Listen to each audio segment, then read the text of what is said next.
with many awards. She is a successful entrepreneur and dedicated to giving back to her communities. She's a proven leader and role model for our students as well. And with her energy, she's an inspiring symbol for positive change and generosity. President Wilkin, I am privileged to present to you Dr. Trisha Bailey for the degree Doctor of Humane Letters. Thank you. Dr. Trisha Bailey, under the authority vested in me by the Board of Trustees, I now confer you the degree of Doctor of Humane Letters, honoris causa, with all the rights and privileges thereto appertaining. In recognition thereof, I ask Ann Clark and Jeria Aljo to present you with the doctoral hood. Presenting Dr. Bailey.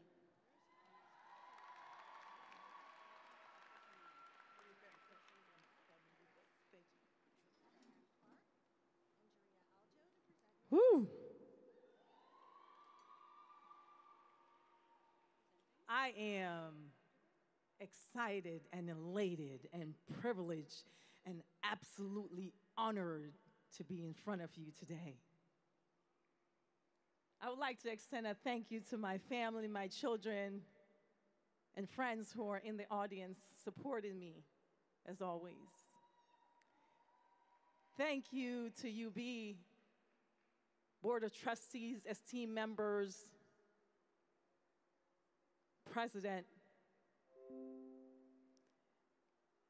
Coach Calhoun, congratulations and your honor. I have admired you for so many years.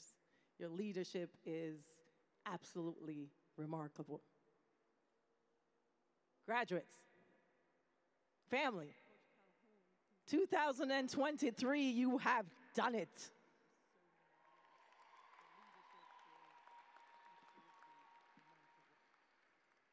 Graduates, it's an active activity.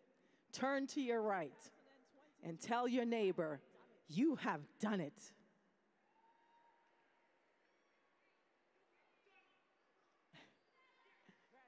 Turn to your next neighbor and tell them, you are filled with greatness.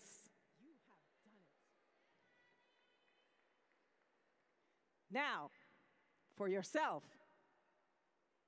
I want you to hear how excited you are. If you're as excited as I am here today, I want to feel it from your gut.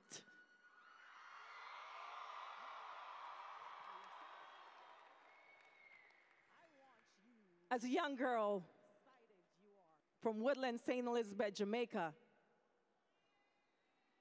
I grew up with my cousins and my aunts and my sister. We had no resources.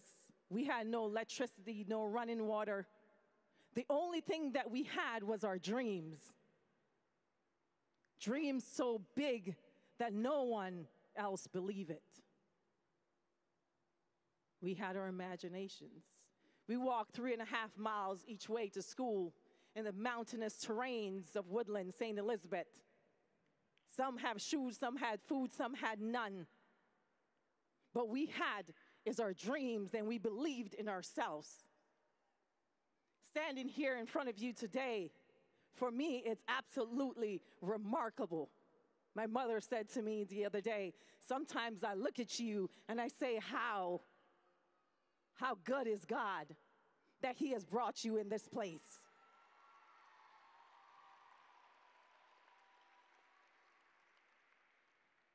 The struggles that you have faced in getting here today.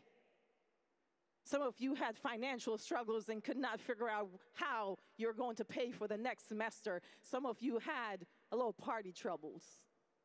Party a little too much, you forgot you're in college. But it's okay because you made it here. Some of us falls off track.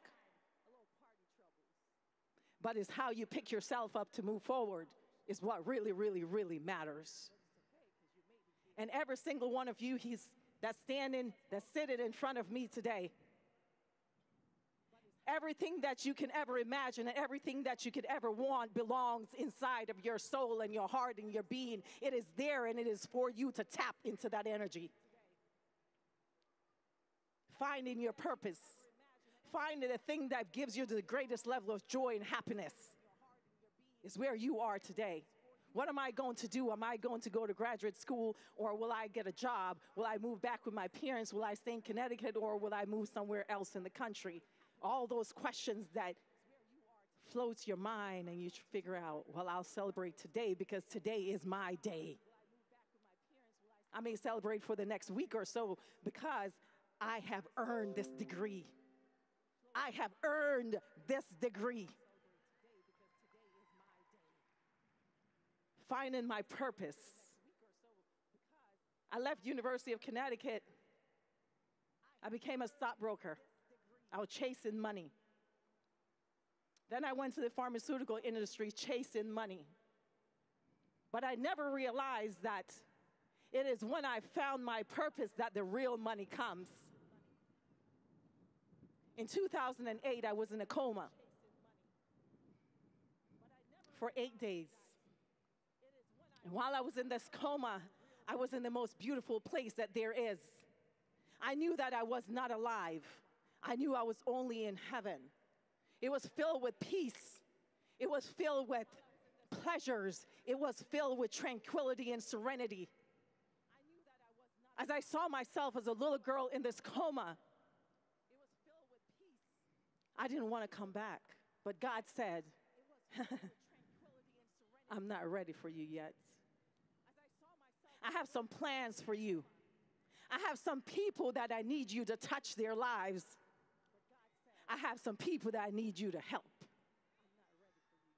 And when I came out this coma, 8 days later, I was in California at the time, and I wanted so badly to be with my family because I was alone.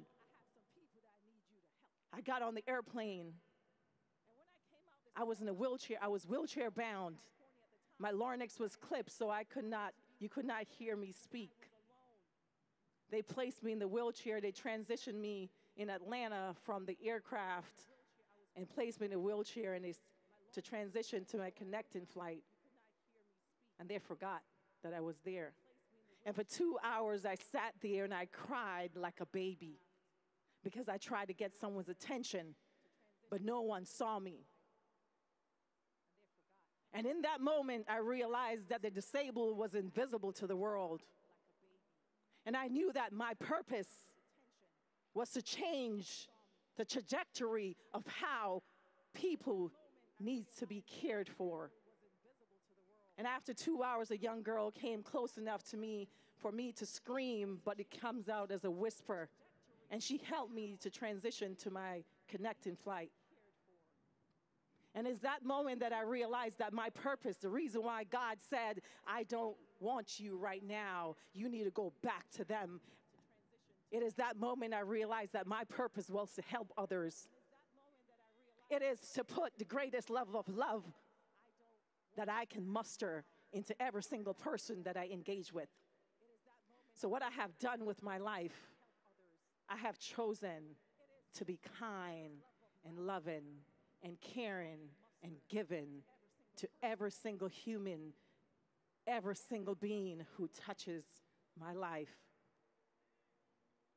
And since I'm the only thing between you and your graduation walking on this stage, I will part with these words. I send you out into the world. Be kind and loving in every single thing that you do. Because when you are kind and loving to the world and to the universe, it will be multiplied and come back to you.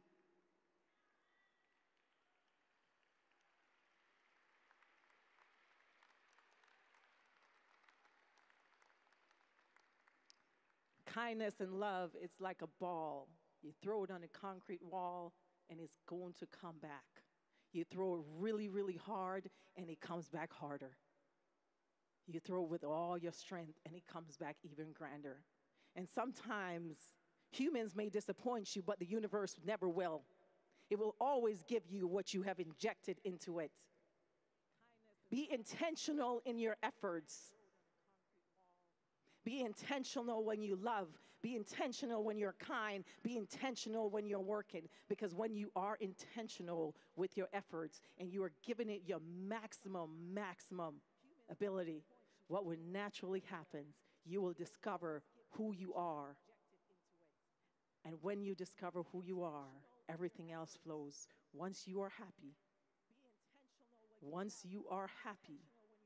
work doesn't become work anymore. Caring doesn't become work anymore. Loving isn't work anymore, because you are happy and you're given the recipe to the person who you engages with so that they can feel love, so that you can help them find their purpose. In July 2023, my autobiography, Unbroken, is released. And in this autobiography, you will find ways in which you can build your own empire, ways in which that you can build your own career, ways in which you can overcome struggles and triumphs. My autobiography name is Unbroken. The way I love, the way that I care, and the way that I give myself, that is exactly why I have remained unbroken.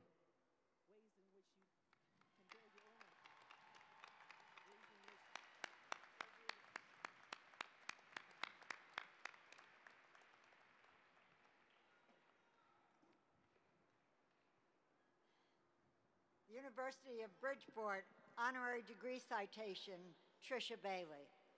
Dr. Trisha Bailey, you immigrated from Jamaica. Did she already read this? No, that's not what I'm supposed to be saying. Right? Is that the wrong thing? We're just going to present. Huh? We're just going to shake hands. All right. Just shake your hands. Thank you, Trisha. By the authority vested in the Board of Trustees, we confer upon you the degree of Honorary Humane Letters, honoris causa, with all the rights and privileges thereof.